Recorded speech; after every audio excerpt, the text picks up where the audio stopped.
So that's a principle that is placed within the ark, represents the animals. But they also say there is male and female, 2 pairs of each. Yeah.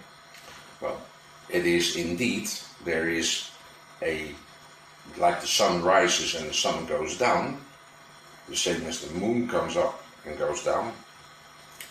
Of course, it's not really going up and down scientifically, but the principles of having direct or indirect light, for instance, of the sun or of the moon, is like male and female. So each of those animals have a positive and a negative. Even the sun sends out positive and negative ions. So that is really with all those animals, they have a positive and a negative side. Yeah? The ark is what we said before, is we are the ark. Yeah. Those principles are also within us. They also influence us from inside. Now the life of Noah being on the ark with his family, traveling for 40 days and 40 nights, really means traveling over the waves, up and down, up and down. That's your life. You will see that in all those sort of things in the Bible as well, they will talk about 40 days. They will talk about or the 40 years in the desert, where the tribe had to go into the desert and spend 40 years there, wandering. Yeah? Well, basically our life is of course like wandering. We move from the next to the next bit without really knowing where and how. So what I'm saying is that the Bible is also using those words to convey something, to explain something. We have taken those words as face value, because that's our habit. Our habit of the way we've grown up. If I say boat, you have an image of a boat.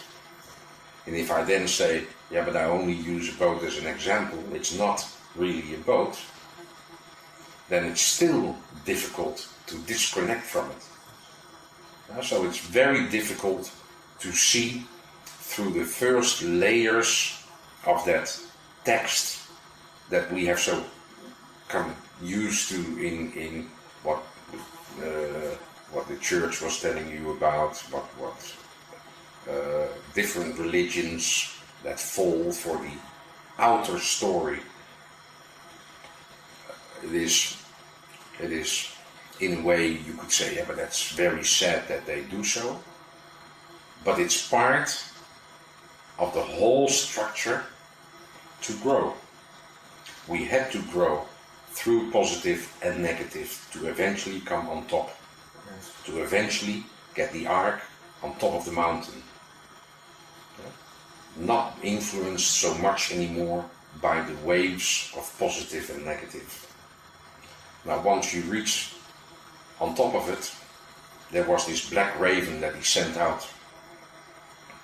Well, basically that's the process of getting those negative images which you have collected and thought to be true, now have become having a different meaning. Now you could see, for instance, in certain experiences where you bump your head into the same stone over and over and over again, its use, once it's used not the use, but once it's shown you where it has led you, where you come to a point you got simply said so tired of being hurt every time in the same way again, that you become conscious of it and say, right, I won't fall for that anymore. I'll try to be aware the moment those signals within me come above, that I would normally act in that way, I will now call to a halt. That's where you basically, that negative bit within you, which has had its function, and if you see what it brings you afterwards, it turns out not to be that bad anymore. And that you might want to say to yourself, why didn't I see it before? Why didn't I take a hold of it myself that time? Yeah, and you will need to fall for the same thing over and over and over again until you become strong enough to take control and say, right, that won't happen to me anymore.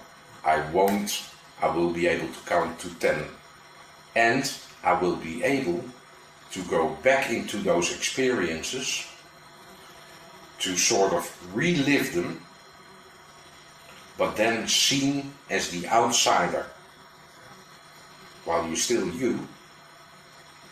But being that outsider means you can now put in that jar and take out of that jar the blindness that it was.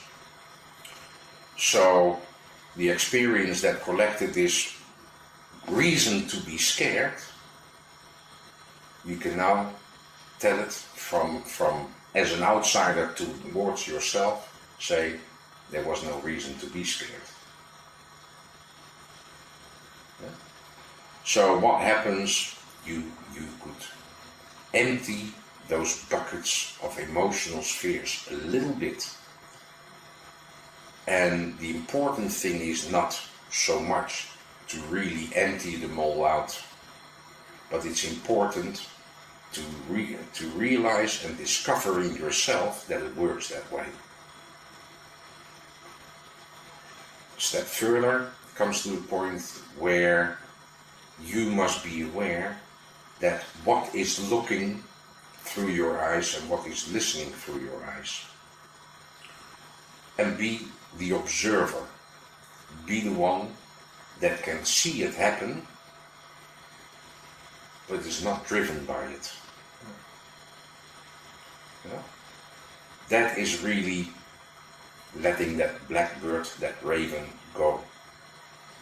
You are not attached to it anymore, you can let it go. Then comes the phase where you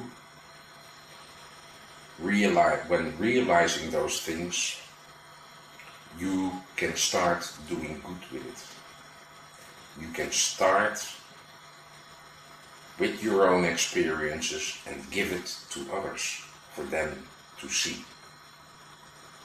That's really like sending out the white dove.